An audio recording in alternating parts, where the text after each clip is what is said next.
Here we go. Here we go. Went live. Let me just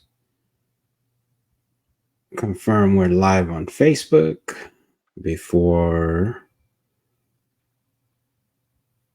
we really talk about anything too crazy here. Can't seem to see. There we go. It is live.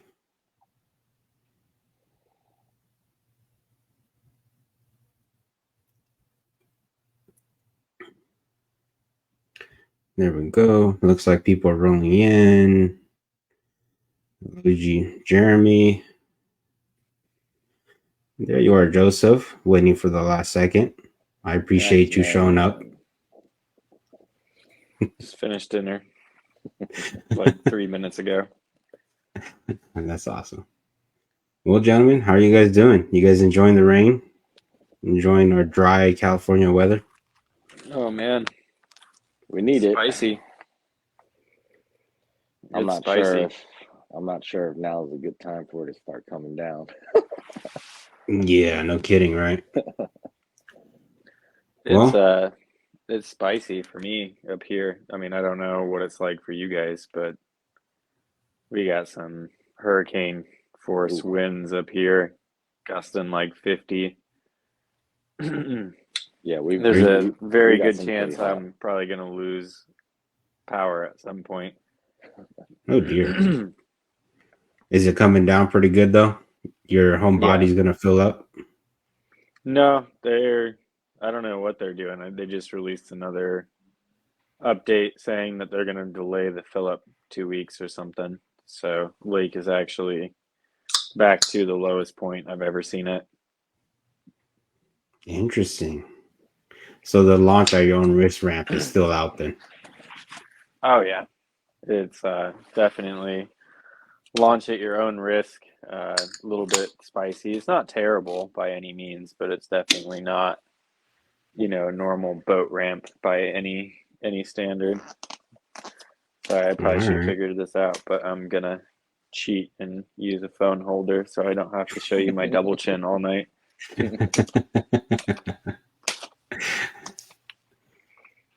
Good stuff. Well, the true question of the night, fellas, is like how O'Connor says, what are the topics we're going to cover tonight? So I kind of left this in open discussion in our group. I'll let you guys run where you guys want to run with it. Cheers. Cheers. I don't drink on the weekdays. Only Pool does. I only drink on the weekends. Only on the show. Only on the show. Yeah. I don't drink on weekdays either. All right. But there was one thing I wanted to cover. Just a tad bit of something that I found this past weekend fishing.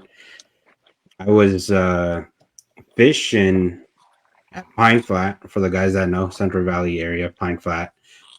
Super deep, super deep Highland Reservoir. It rained recently, so there was still water coming in through the the ditches and runoff areas. There's a lot of water coming in, and there's bass already pushed up. The largemouth were already pushed up. The largemouth were in the brush already. The largemouth were inside the brush in anywhere from 5 foot all the way down to 30 foot. And pretty much it was so clear I could see down 25 foot and they didn't want nothing. I couldn't get them to go, but what I did found was the spotted bass were slightly deeper in about like that 25, 25 to 40 plus or minus. And I was fishing a Nico rig. However, instead of, working in like a wacky rig or like a flick shake kind of deal, instead of doing that, I would throw it to him on live scope because I have live scope. And I would let it fall all the way down in front of him. And literally all I was doing was holding it on a tight line, like a shaky head. But they wouldn't eat a shaky head for whatever reason. So, small little nuance thing I found out this weekend. Another thing too is the braid itself on my spinning rod that I was fishing. As I was shaking, because I was just holding a tight line and shaking the rod tip basically just to get the worm to move. And literally, they wouldn't eat it if I shook the braid too hard for whatever reason. Interesting. Yeah, so Like as if they saw the braid or something, huh? I think they felt it more Mm, than The anything. noise.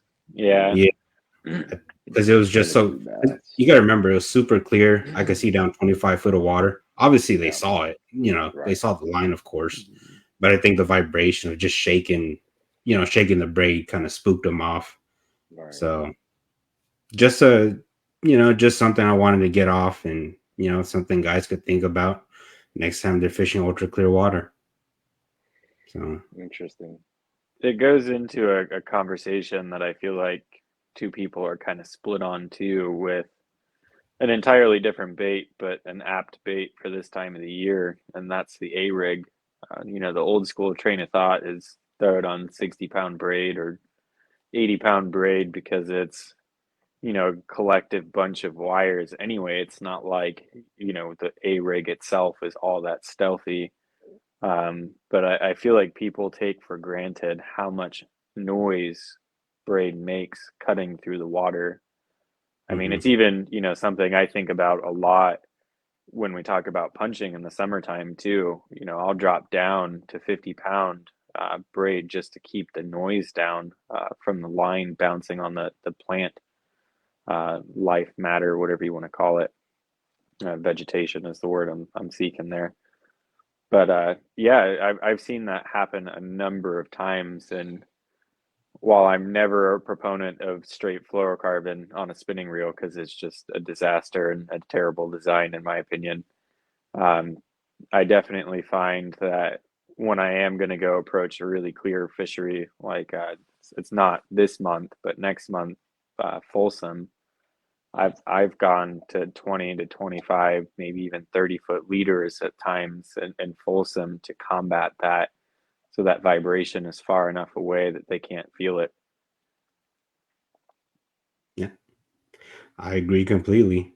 And that also brings up another point.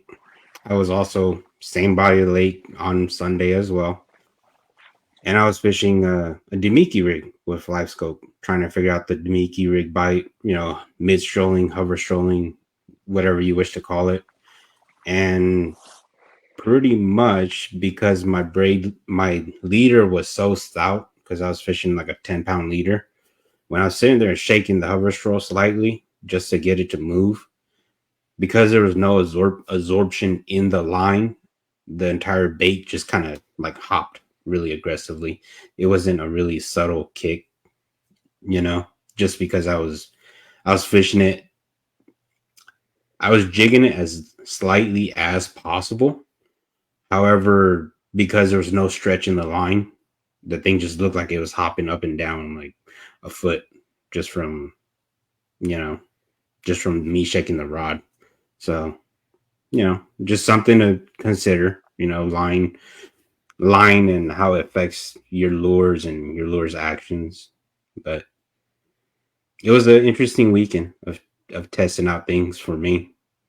That's that's actually very interesting. Uh because let me see, I think what was it? Monday. Monday I went out to the Delta and sent you guys some of those pics of some of well, one of the fish, the biggest fish I caught. And funny thing was I was looking for a reaction bite. We've been on a warming trend the past couple of days. I mean, it's raining and cold now, but they didn't want it. And in the end, I figured out that they just wanted a drop shot. Mhm. And exactly like what you said, Max. You throw it there, you just leave it, and they just come and they'll just take it and swim off with it. And I mean, it was dirtier water with all the water coming in. I mean, I've seen that area. I went up North Delta and I've seen that area dirty, but I mean that water is really coming in, and for the most part, it was pretty dirty, and I just couldn't force a reaction bite. And then once I found that slightly cleaner water, I just threw in a drop shot and sat there for probably about 8, 10 feet of water. Just left it there for a quick like minute, not even a minute, almost a minute, and it just started swimming the other way. And I was like, oh, I think that's it. That's the ticket. Mhm. Because we were during that warming trend that we had past couple of days. We were thinking, they did push up shallow, but they were just being curious. I don't think they were in any mood to be chasing or hunting down baits. So that's kind of collectively what I found, which was similar to what you found during your expedition. But I wasn't fishing clear water though. Yeah, Don't look at me. yeah, which I'm which obsessed with the brings up TK right now. another point too. Is I was at Mr. Tax's body of water on Saturday, and it was the exact opposite. Mm, They wanted me to slowly reel that A rig, that video I posted. They wanted me to just keep it moving. They didn't want me to pop it. They don't want any kind of erratic emotion with it. They just wanted a slow and steady wind. But I couldn't get them to go on a shaky head out there. Instead, they interesting. wanted that bait. Yeah, so I'm pretty sure it just depends on the lake. Every lake fish Yeah, is different. yeah. Yeah, and then not only that, but the weather condition as well. Saturday Hmm. was more cloudy, overcast, a little bit cooler, and then Sunday it was clear bluebird skies and much warmer. So Yeah. it's completely different conditions in the whole spectrum. Yeah. But I guess we could shoot this question. This all both of you guys can answer this one. Um, he wants you to go into details about fluoro being a bad move on a spinning reel. Yeah. Well, I mean, I think the simplest thing is unless you're made of money, it just financially doesn't make any sense. Um, Fluoro and mono or some type of copoly, whatever you put that is a straight end use line on a spinning reel tends to pick up line twist quite bad and quite quickly. So unless you're the person that has, the cool pro sponsorship with Seagar or P-Line or whomever, Sunline, and get 1,000-yard spools of fluorocarbon for free, it just financially doesn't make sense because you're going to be respooling at least once a month, if not twice a month, or every other fishing trip, essentially, because it just becomes unmanageable. And Braid, on the other hand, seems to handle the line twists a lot better. It improves your castability, sensitivity. It just is a more better or more. It is more functional as a tool on a spinning rod than it is in most other situations. I would say anyway. And to my point, you can always increase your leader as well, which you just have to adjust based on your fishery. Because I've been in areas where a 4 foot leader and a 2 foot leader don't matter at all. And I've been in other areas and other bodies of water where 20 feet is the minimum that I'll run just to keep that separation of noise more than anything, vibration.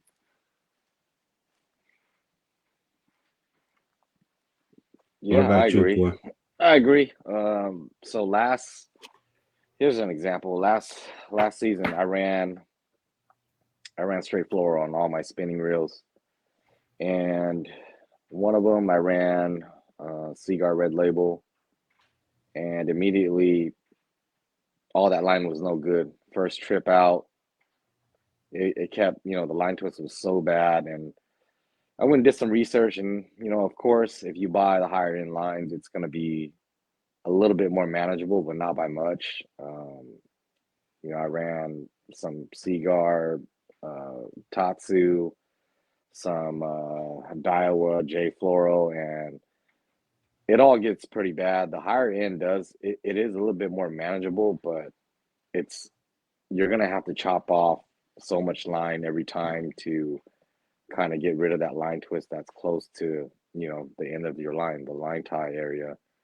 And this year I decided to go back to braid to leader because That's exactly what Joseph just said. What the tax man just said. It's gonna save you money if you just go braid to floral leader. It just braid is just more manageable on the spool, and it just casts better. Um, yeah, I spent a lot of money last year on just floral. So uh, yeah, Yeah. floral. I mean, I've tried everything. I've tried stretching it after putting a fresh spool on, stretching it like I don't know, 80 yards, 60 Line yards, and conditioner, yeah, so yeah, all of it. I've done it yeah. all, and I may not be anywhere near as versed as you all in bass fishing specifically. I mean, I don't know how much everybody knows about my background, but I was a trout bum for most of my life. So I started braid to leader in 2005 because I always had a little spinning rod and I'd use it for pond hopping here or there or going out bank beating for trout. And I've tried everything under the sun from monos to copolys to fluorocarbons to line conditioners, soaking in warm water, you name it. And once I discovered, I think back then the only thing that you could really buy that was worth a damn was Power Pro in 10 pound. And, I didn't know FG knots or anything like that. Then I just used the double uni, but it completely changed my experience of fishing because it just was one, what you can cast on a spinning rod is exponentially more varied. A 1/16 ball head small swim bait now casts 50, 60, 70 feet further than what a 1/16 on 6 pound fluorocarbon would cast, let alone 10 pound fluorocarbon or 12 pound fluorocarbon. And even if I wanted to on braid to leader, I can use 12 pound fluoro or 10 pound fluoro or 8 pound fluoro. I mean, I'm not the proponent of line shyness being a reality with most bass. I don't even carry 6 pound test with me. I've never noticed a difference between 8 and 6. Even, I don't know if you know this, but Folsom was my home lake for the last 2 years until I moved up here to the middle of bumfuck nowhere.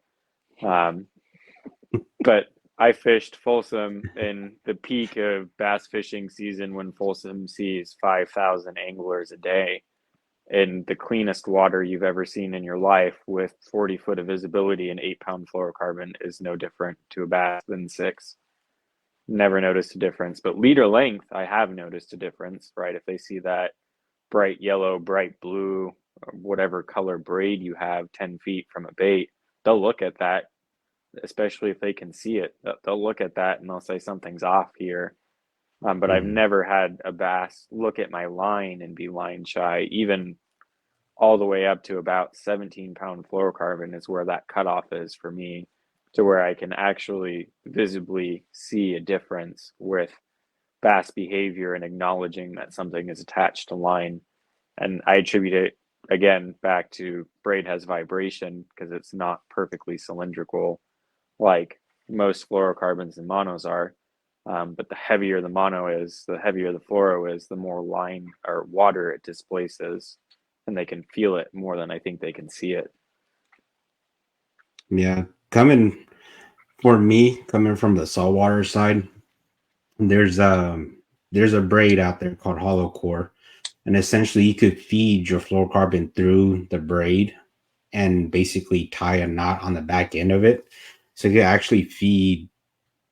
So instead of having to tie like an FG knot, it's like a Chinese finger trap, and you could feed fluorocarbon inside of the braid all the way through. The only problem with that is even though you do use that, your fluorocarbon will still twist into the shape of your spool, even inside the braid. So I found just tying a leader knot is much better. A fluoro to a braid knot is much better.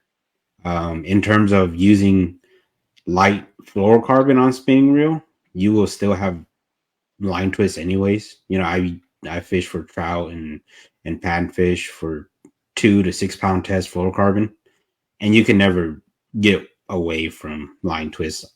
fluorocarbon line twist on a spinning reel, regardless of what you do. You can't get away from it.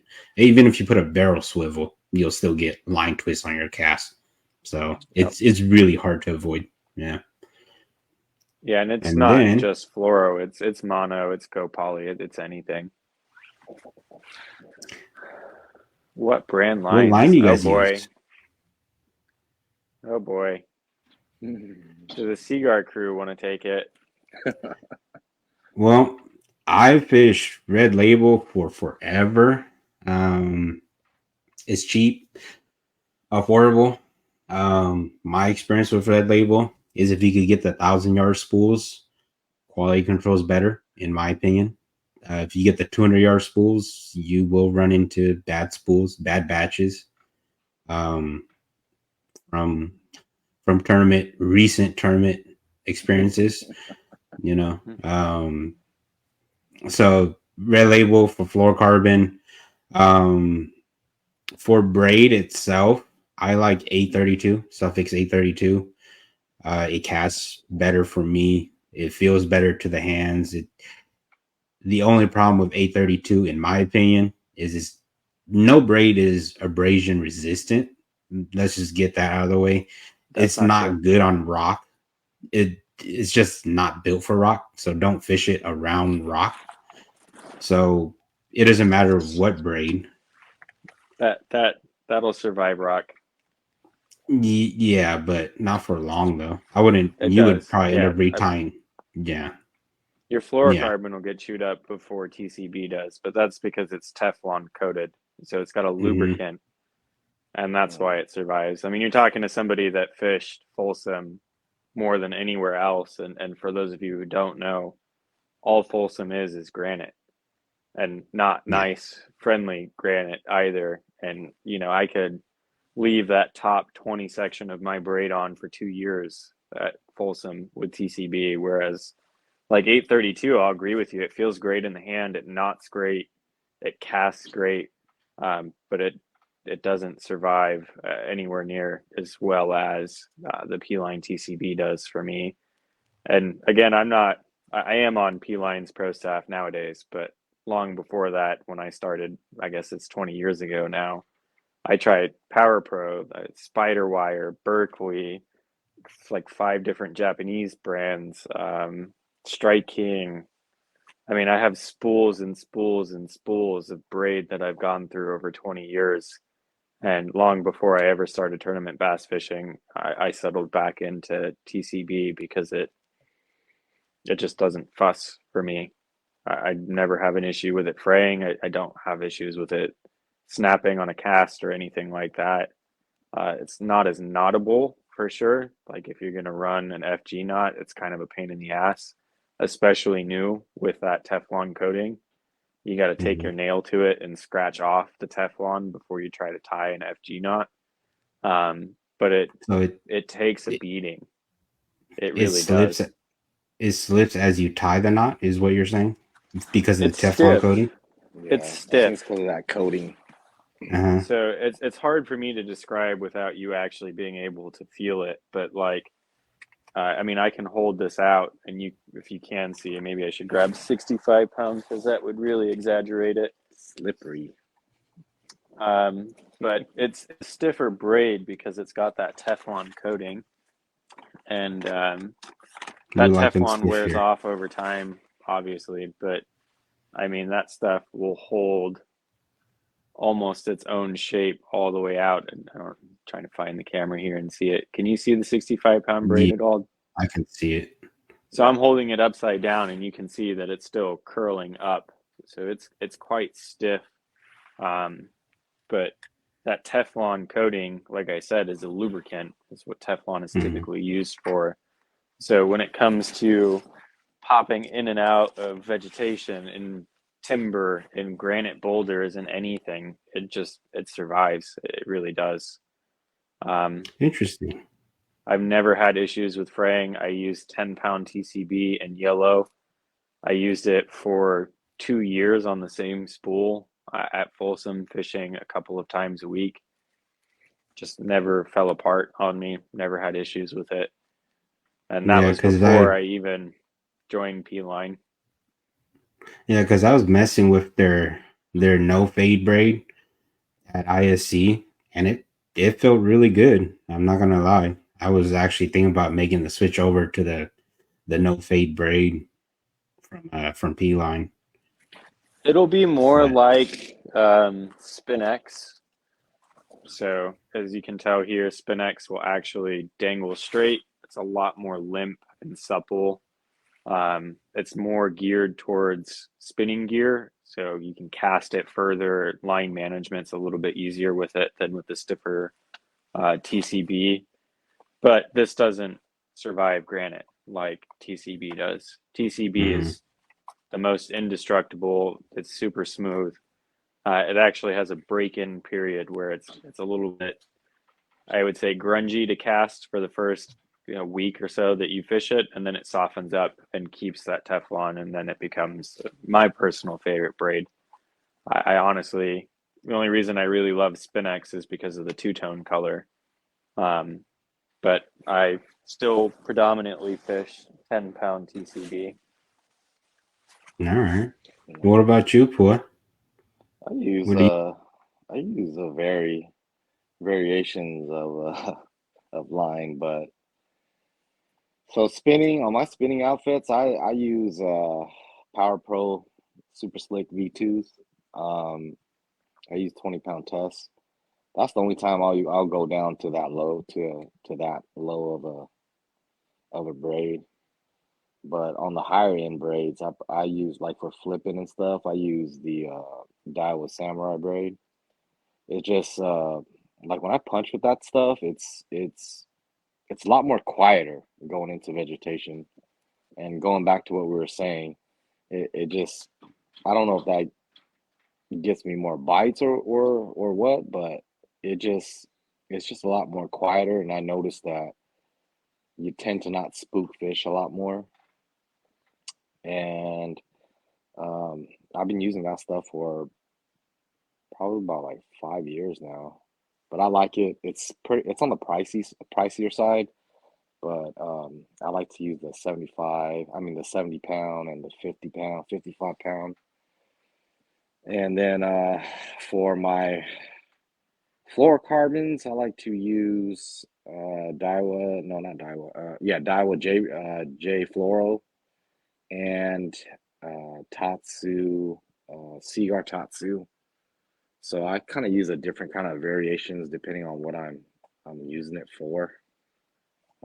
I like each brand and each braid and each floral for a specific type of technique. So yeah, like the Daiwa stuff, I use it for more for finessier stuff, and then the Seaguar, I'll use it more for the heavier duty stuff like uh, your chatterbaits, your spinner baits, your jigs, a rigs, things like that.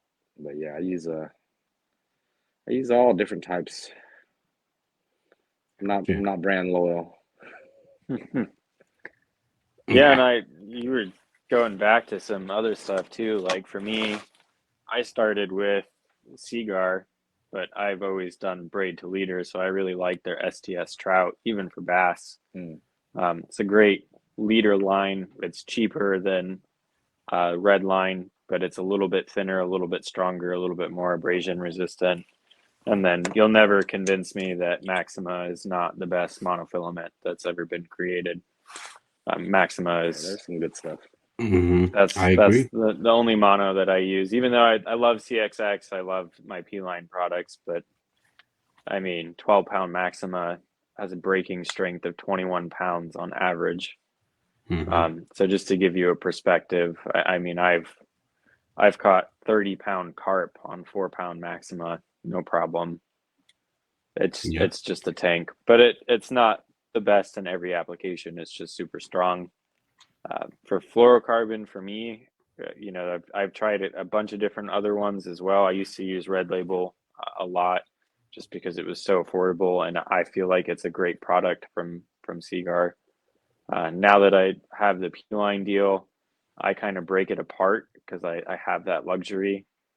There's the P-Line Tactical, which I really like to use for bottom contact and anything that's going to be a brazed, really. You know, if I'm pitching under docks, if I'm around brush, if I'm around granite, I feel like the Tactical is a lot more abrasion resistant, but it doesn't cast as well.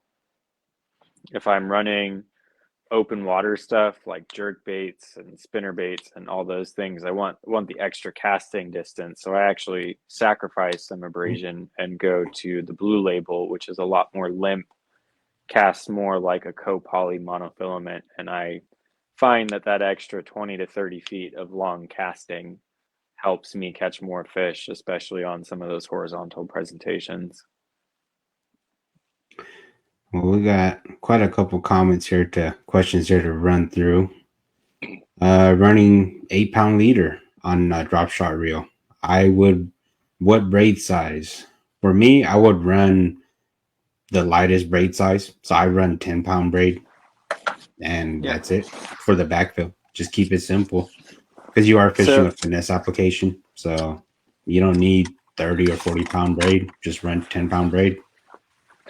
And I break it apart further than that. For me, it's based on rod action too. So when I'm pairing a line, a reel, and a rod for finesse, spinning guy is the only thing I started with. So the only thing I nerd out on, and because I'm still getting used to bait casters and all those things. But you know, if a lighter action, medium light, I tend to run 10 to 12 pound, and that'll cover me from anything from 12 pound to 6 pound, whatever I want to do there. A drop shot rod specifically, I really like 8-pound braid. So 8-pound braid to 8-pound leader, just because there is so little drag. And if you ever find yourself fishing 30, 50, 70 feet of water with a drop shot and braid, if you jump up even to 12 pound from 8-pound, you notice the significant bow in your line down to your drop shot. So 8 to 10 pound for me, 12 to 16 for my medium action, depending on what I want to fish with them. You know, like a tube jig or Senkos or whatever it is. So they do also make a sinking braid out there as well. I've never used it. So, you know, if you are fishing those deeper water applications, there are some brands out there that make a sinking braid, which may be even better for drop shotting because it doesn't. You don't have to wait for the bow. Yeah, I've tried YGK, and it's all right. It's different is the best way I can describe it, because you're used to high strength limp fibers when you talk about braid.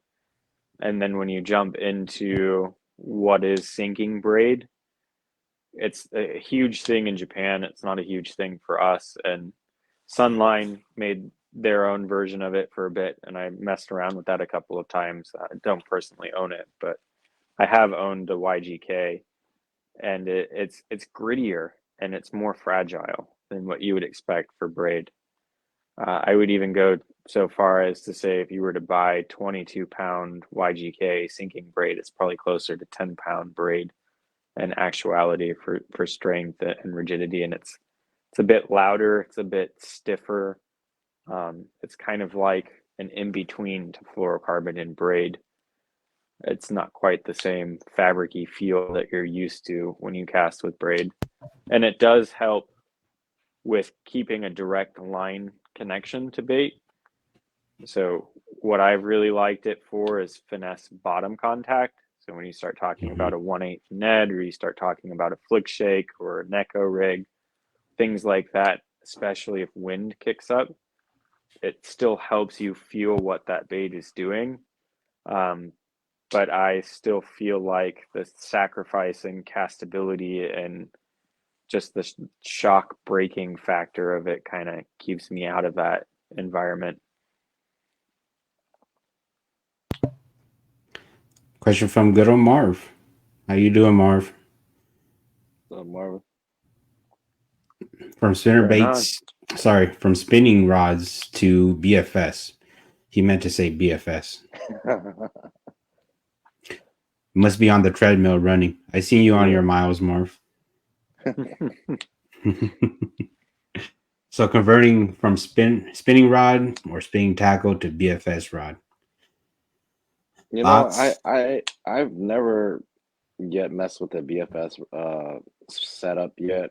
I only because I haven't had the time, I guess, or made the time for it. But I don't know. I think spinning gear, it has kind of a unique place and time for it that I'm not sure if a BFS can per se replace it. Um, but I'm just speaking on my own opinions. I've not yet tried a BFS reel yet or setup yet. So, um, So my opinion on BFS opposed to a spinning tackle is with spinning tackle, say you're trying to drop a lure straight down underneath you, you have that free spool where it just opens and it just goes. Whereas on any kind of casting gear, when you're just trying to drop it vertically, it it gives slower. So if you're trying to drop straight vertically, it's much easier to drop on spinning gear opposed to as a BFS setup. Now, if you're just casting with a BFS setup, I don't think there's really a big deal, between a BFS or spinning rod. I, whichever makes you happier, in my opinion.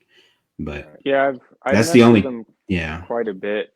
I've got a buddy who's obsessed with it, and every time we go out on his boat, he's like, "Oh, try this, try that," and it's got its applications where I think BFS is better than spinning.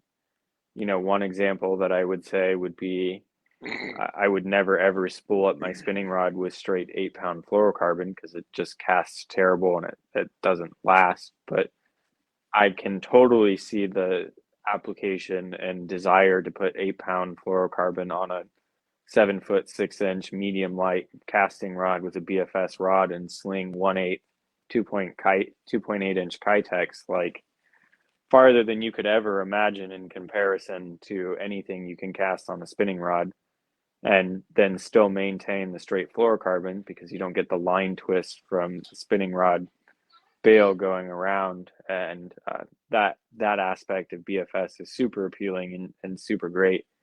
But one thing to note with BFS that you'll never get back is just the physics of it.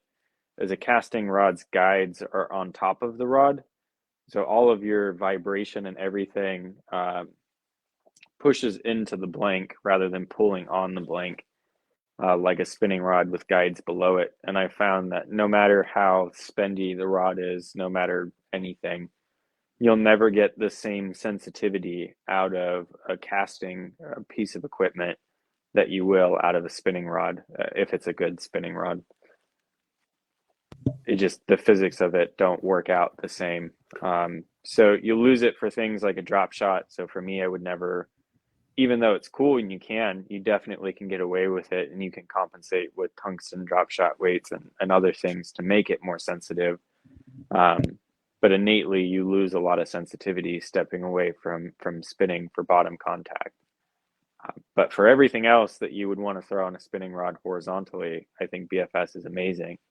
Smaller jerk baits, poppers, swim baits of all sorts, you name it. I really think BFS has a huge standing market for that, and that's where for me it's fun to fish it because I will spool up 8 pound fluorocarbon or 6 pound fluorocarbon on a bait caster and keep it for 2 months because it doesn't get the same line twist that a spinning rod does. I agree. And it looks like we lost Poor. Right. I thought I was going to be the one to lose the power. The storm hit him before it hit you. It's all right. Gotcha. Yeah, we'll keep it rolling though. If he could get back on, which he's back on. Sorry, guys. No, you're fine. It's not a big deal. We're just here hanging out, talking fishing. Yeah, no, I'm pretty sure. go ahead. Go for it. No, I was just saying my connection got laggy. Gotcha. So this is a question that I've always pondered. I fished Halo as well.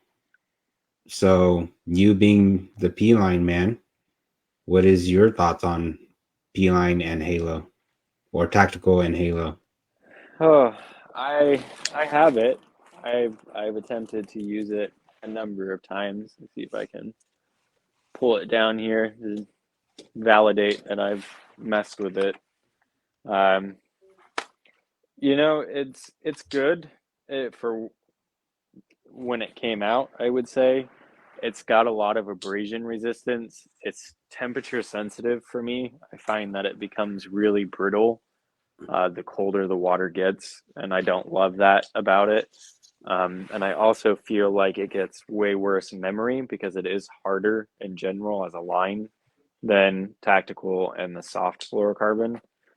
So for me, if you're the person that lives in Florida and has warm water year round and wants something that's super rugged and going to handle flipping in and out of vegetation all day and maybe even punching on 20-pound fluorocarbon, I could see where that it's application.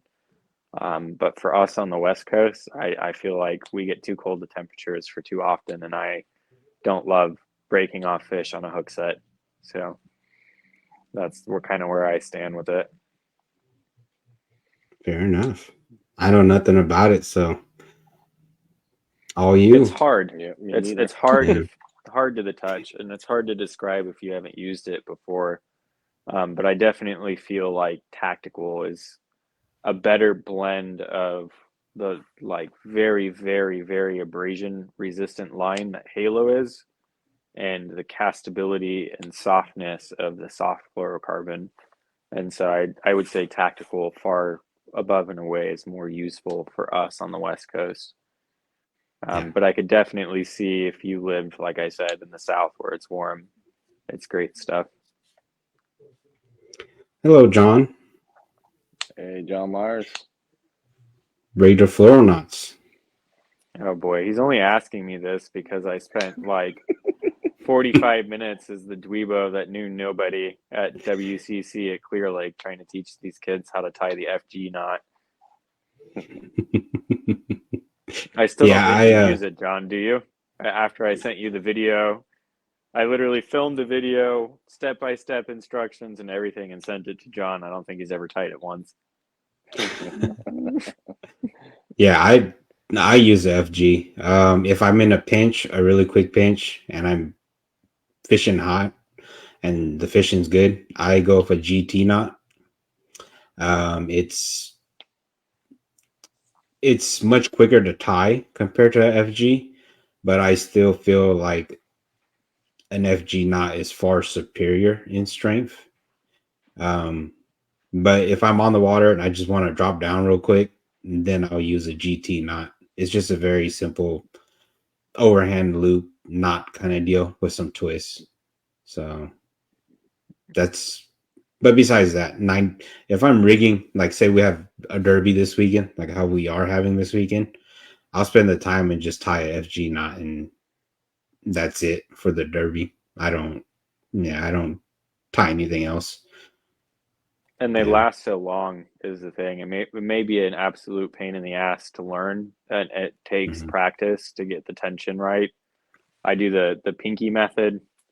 There's a bunch of YouTube videos on it. Maybe I'll finally post the video that I recorded for John on it. Yeah. But an FG knot will last you forever. I mean, Yeah. the longest one I used is I left an FG knot on a rod from WCC at Clear Lake, and I didn't cut it off and retie that knot, fishing it a couple of times a week until summer for the Delta. It lasted me 6 months with 25 feet of fluorocarbon. Wow. Yeah, that's funny. I just learned how to tie the FG knot. So I'm implementing it into the game now, but it's kind of like what Max said.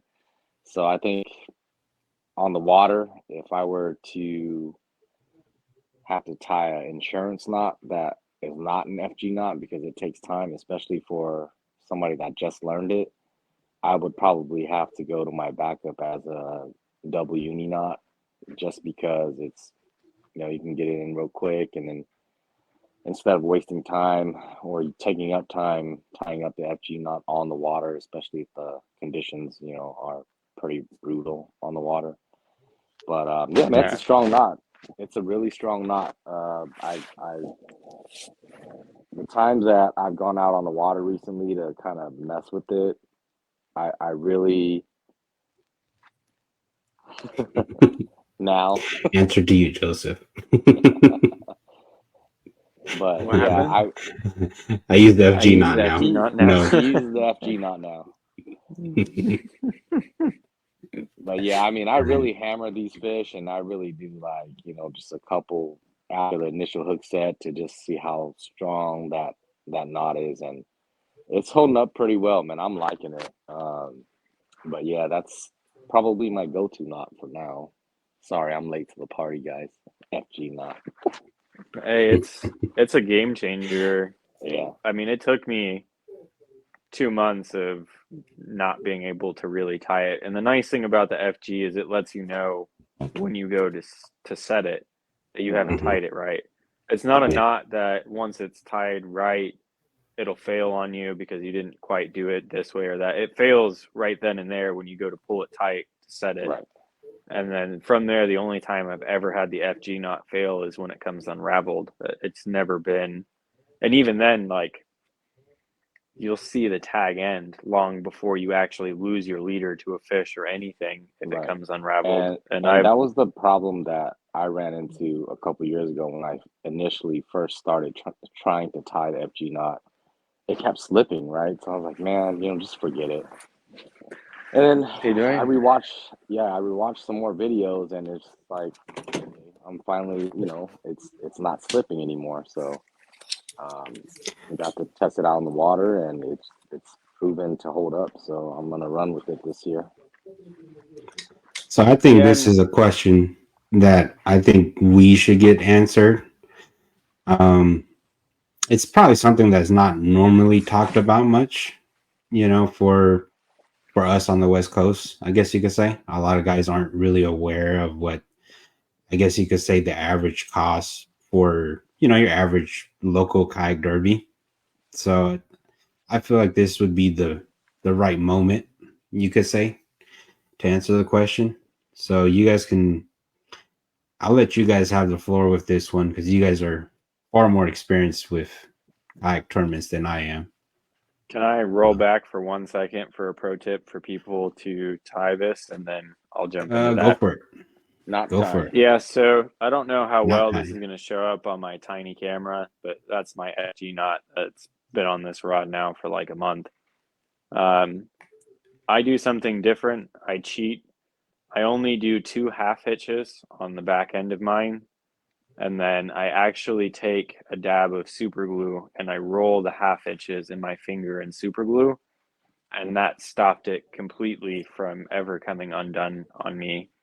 I mean, it just doesn't happen anymore. Um, so I highly recommend that over. I don't even actually know how many half hitches the original FG knot calls for. It's something stupid like 14 or 15. Yeah. Um, I do two, and a drop of super glue, roll it in my fingers, smear it into that overhand knot. I'm not covering the whole knot in super glue. I'm not doing any of that. I'm just rolling it on the actual securing knot to keep it from unwinding. Um, but then tournament cost, I don't know. I'm gonna give that one to Pua. It's Pool's a depends on the veteran. tournament.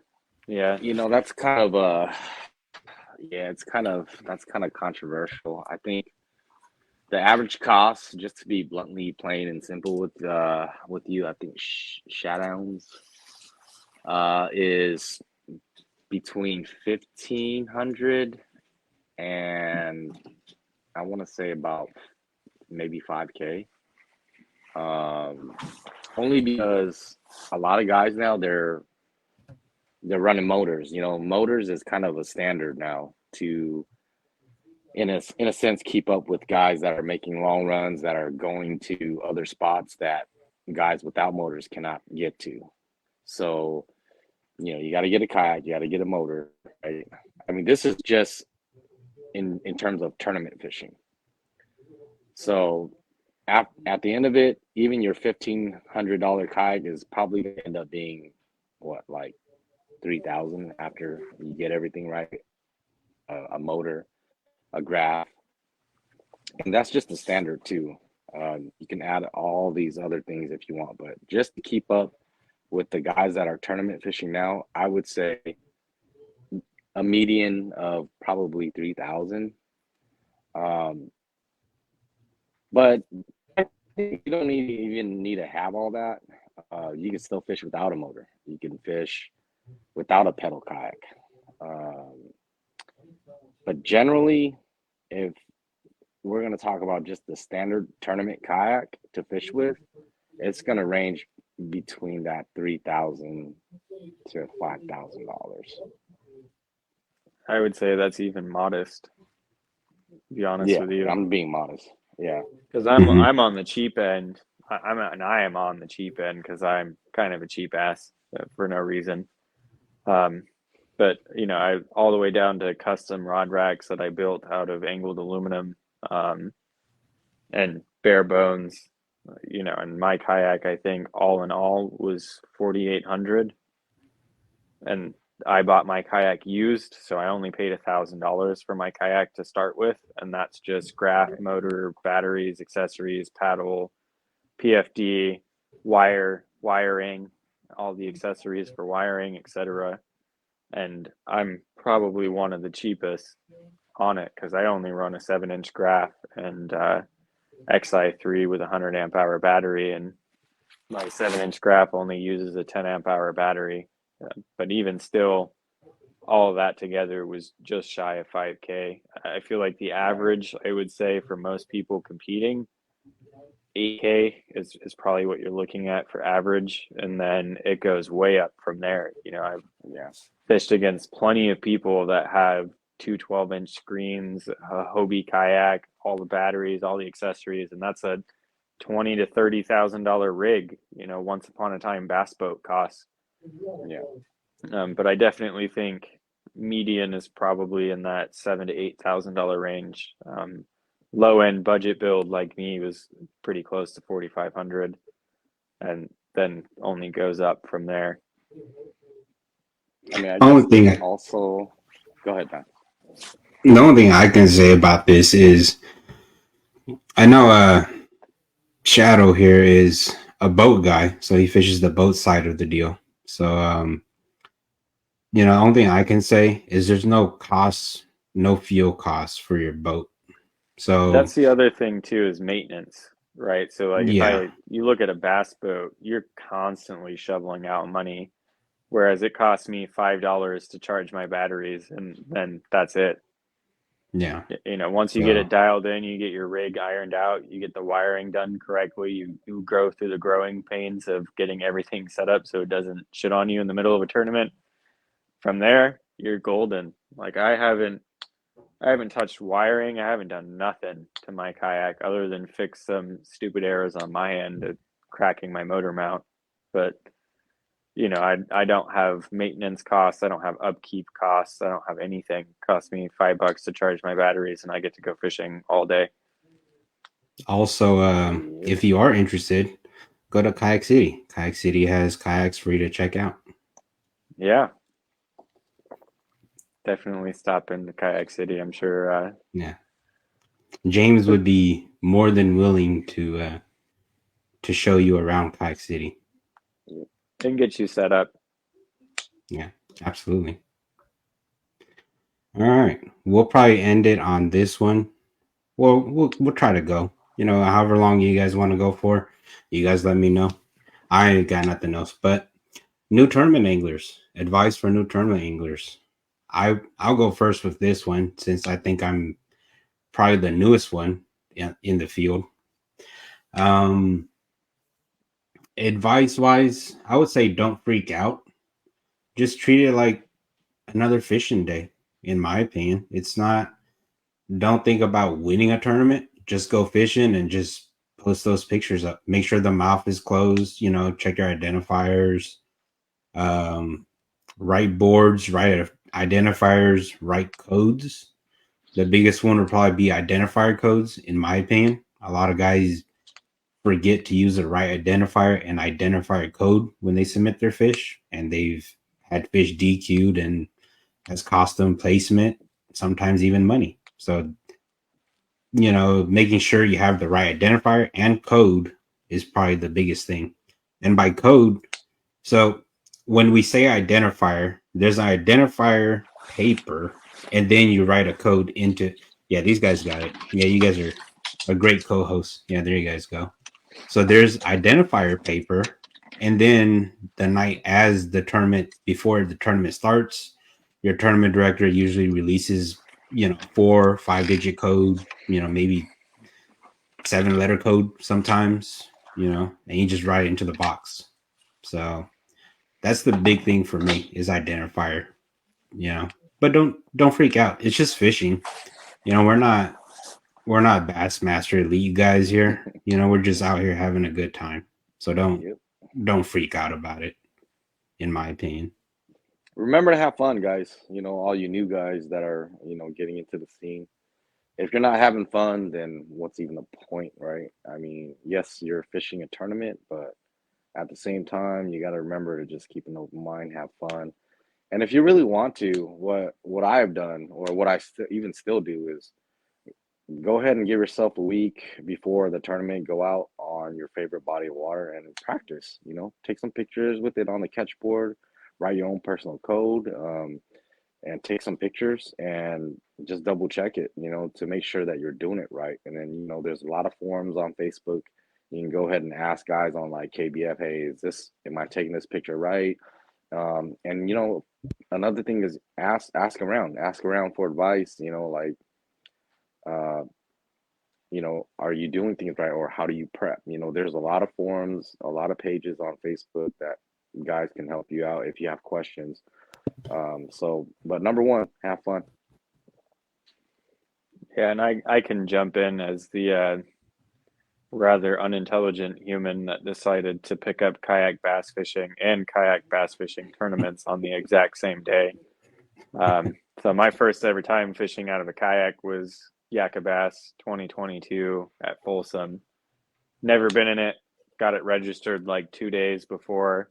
Slapped a motor on it. Couldn't reach the motor. Was popping a wheelie all day because I just had load imbalance on my kayak.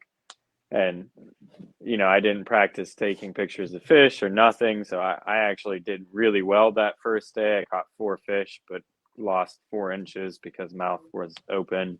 And just silly growing pains of not having been prepared mentally for what it means to be in a tournament. Obviously, everyone here is mentioning have fun, but at the end of the day, it is a competition, right? You are trying to do your best and all those things, and the only way that you can do your best is to practice. So I would say for sure, go out, practice, take pictures, have a code, get your catch board set up, figure out how you're going to put your net, figure out how you're going to do everything to keep that fish on the board because they don't listen. You can't tell that fish, no, stop trying to get out of here. And figure out what works for you so that every single time you catch a fish, you can measure it and you can take that picture and it's not going to cost you time or heartache or anything like that. That's probably the best advice I can give you as far as prep work. Then there's the donating side. You're going to donate, period. Yep. It doesn't matter who you think you are. I mean, Mike Iaconelli is a Bassmaster Elite tournament angler and comes to kayak angling and gets his ass absolutely whooped by us weekend warriors because it's just a different animal. And there's so many more variables that go into kayak bass fishing versus bass boat fishing. And mental aptitude is the first thing that comes to mind. The worst enemy of yourself is yourself, and you're always going to sit there and wonder, oh shit, I got to get this limit, or maybe there's more fish biting over here, or maybe there's this, that, the other.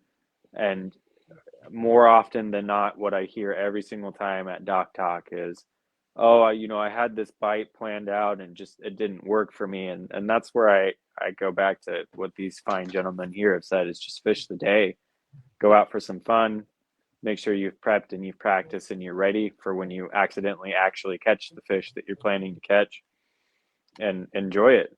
And me personally, my best days have always come from fishing like that. When I feel like I'm on a bite and I'm doing good and I'm going to run this pattern, I do horribly because I break down mentally thinking, what if, when it doesn't pan out, more so than I was so confident going into it, if that makes sense. Yep. Yeah, makes a lot of sense. Yeah, a lot of guys don't know, but I think most of the field here, most of the viewers here know. I've only started last year, really. And you end up spinning out a lot on kayak tournaments just because you end up. I think the biggest thing that you probably freak out about is the time factor of it because you're not really used to only fishing for say 8 hours, however long the derby is, 7 hours, 8 hours. It takes a while before you get used to that time frame, as in how long you have before the event is over or your fishing is done. It takes a while before you get used to the I have an hour left to catch a limit, or I have an hour left to fish, catch a big fish. It takes a while before you get acclimated to that 8 hour session, I guess you could say. But that's just me, you know. And that's where I just practice don't. comes in. Quick. Yeah. Practice, 100% practice, because the past comment was to keep up with you guys as a tournament rig. Mhm. That don't matter what kayak you've got and what motors you've got and all this other jazz. When you're talking about covering 5 miles in a kayak, that takes a cool minute. It's not 5 minutes, 5 seconds in a bass boat. That takes like 45 minutes to an hour at least to get 5 miles out from anywhere and 5 miles back. So time management is huge in tournament fishing, especially out of a kayak. Unless you're Isaiah West and you go fish the Delta with just pedal drive system, then you'll do just fine. Good old Isaiah West. Yeah. You don't necessarily need a motor per se. I mean, Yeah. it's all Nope. fishing style. You got pedals, Yeah. you got paddles. There's plenty of people that do it all. And it's really your style of fishing. I know I would be absolutely useless without spot lock, though. I just could not live without a Motor Guide XI3. Whether it's fighting 30-mile-an-hour winds in the middle of Comanche during the team tournament, or it's setting it on auto direction and not even paying attention to the fact that my motor is cruising along at half a mile an hour, 0.6 miles an hour, whatever it is that I set it at, and I'm just standing, tuned out, covering water, not even thinking about the fact that my motor is auto adjusting and tracking the shoreline for me. Well, I wanted to throw this last one up there from good old buddy Brian here. Always use the net rule. Yes. I personally will never use a net, and we're talking about measuring fish here. To the guy that But doesn't I use would it. never use a net. I don't have a net on my kayak, so I just want to sneak that one in. But Yeah, ask me well, how I feel about losing a 21-inch spot. That's gotta hurt. yeah, that's gotta hurt. Comanche I'm not gonna team ask you. tournament. I still had a net, and that bastard hit the net, hit the center of my deck, and flopped out. And I swear, it gave me the middle fin like it was nobody's business. All right. Well, we'll throw AJ up here. I'm sorry, gentlemen, for cutting you guys off. If you guys did not know, Mr. Po Yang here just recently started his YouTube channel, and he was using a very specific rod to catch some of his fish. He probably has it with him right there, actually. Is that really it? That looks way too That's big, no? it. No, that's it. Oh, that is it. Yeah. It's a So the question I'm guessing why AJ is asking is I think he's more curious about the entire setup of how you use that thing because the thing's only a foot long. it's about it's about a foot and a half. Yeah, light line, light weights, light lures. I just use it specifically for drop shotting. Well, actually, no, I do throw little small jigs on it for crappie and trout too. But it's Midwest people they call it an ice fishing rod. But yeah, I just use it for drop shotting a lot. Down baits, finesse down baits. Nothing crazy. Yeah. It's just funny to see. Did you actually only bring 2 rods with you for that Maloney's tournament? Or did you just only pick up your chatterbait No, I rod and your fairy wand? I only picked up 2 rods. Okay. I thought that's all you brought. Like you were so confident going No. into Maloney's that No. this motherfucker only brought a fairy wand and a chatterbait rod. I was like, Yeah. God damn it. He had it dialed. All he needed was a chatterbait and an ice fishing rod. He didn't need all these fancy stuff, no motors and no pedal drives. He just needed a kitty rod and a chatterbait rod. But all right, gentlemen. I will see you guys. I'll see Pool at Rollins. I'm gonna follow Yep. Pool around at Rollins. You don't want to See you open this that up weekend. because then everybody's going to want Chop Shop on Rollins. Gambler series. No, we're not gonna give Well, the Rollins juice because I've never yeah, been there, that's so I have no idea what I'm different doing. time of the year. So, yeah. All I know is that I will be in Crocs, even though it's gonna be raining, barefooted. That's all I know. Can't wait So. to see that. He was wearing shorts and a t-shirt and Crocs on Oh yeah. Pollock with me on Yeah. Saturday. Saw that. Overcast, cold as shit. I'm over here wearing a 600 fill puffy down, a thermal, a long sleeve undershirt, fleece You wear lined bibs too? pants, thick wool socks, and I'm like cold as shit. And I'm looking at this kid like, are you Siberian or something? Like, what the Yeah. fuck? Yeah, no, I remember the Yakavas tournament at Tulloch, and I think I was in like sweats, and I looked at Max and I was like, man, it's hella cold, dude. He's in shorts. Well, I mean, it's January and this kid's in Crocs barefoot walking into 40-degree or 50-degree water barefoot He's not casually. Yeah, no. Do you know how long it would take for my feet to warm up again after getting wet to put my kayak in the water? Time I'd on the be water, like gentlemen. cranky. I'd be so Time cranky on the all water day after that. will make you get used to it. I don't know. Yeah, time on the water, gentlemen. All practice. No. All right. Well, thank you everybody for tuning in again. We will try to keep this going. I think a lot of guys are really liking it, so we'll try to keep it going. But don't expect too much. We'll try to figure something out every week if possible. If not, we'll stick it to a bi-weekly schedule and we'll try to keep it going. But thank you guys. Yeah. Thanks all for Thanks being joining here. us, guys. Definitely come with questions. We're happy to answer anything. Doesn't Yep. even have to be fishing related at this point.